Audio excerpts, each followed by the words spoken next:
দীর্ঘদিন ইমামতি করার পর অবসর নেওয়ার সময় মসজিদ কর্তৃপক্ষ থেকে রাজকীয় সম্বর্ধনা দেওয়ার প্রচলন শুরু হয়েছে। গাড়ির বহর দিয়ে বাড়ি পর্যন্ত পৌঁছে দেওয়া হয়। এছাড়া অনেককে এককালীন টাকাও দেওয়া হয়। মানুষ বিষয়টাকে সাধুবাদ জানাচ্ছে। আমার প্রশ্ন হলো, এটা বেদাতে পরিগণিত হবে কিনা?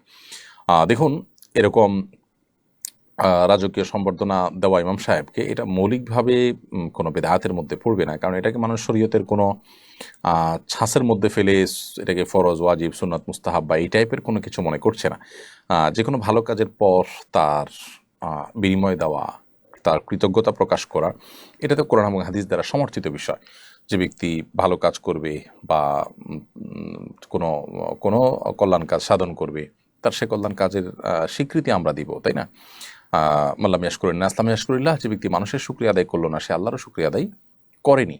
সো একজন ইমাম সাহেব এতদিন কাজ করেছেন, তার প্রতি কৃতজ্ঞতা আপনারা আদায় করলেন, এটা মৌলিকভাবে তো প্রশংসনীয় কাজ। এখন কৃতজ্ঞতা আদায়ের যে পদ্ধতি, মুখে কৃতজ্ঞতা আদায় করা, তাকে হাদিয়া তোহফা দিয়ে স্মরণীয় করে রেখে তার কৃতকর্মের স্বীকৃতি দেওয়া, কৃতজ্ঞতা আদায় করা, এগুলো সবগুলোই কৃতজ্ঞতার শামিল। শরীয়ত আমভাবে যখন কৃতজ্ঞতা আদায় করতে বলেছে এবং তার কোনো পদ্ধতি ফিক্স করে দেয়নি, সো শরীয়তের নিষিদ্ধ কোনো কিছু না হয় এরকম যে কোনোভাবে আমরা তার কৃতজ্ঞতা আদায় করতে পারি, সেই হিসাবে এটি কোনো বেদাতে পরিগণিত হবে না, বরং এটি একটা ভালো প্র্যাকটিস বলে আমি মনে করি।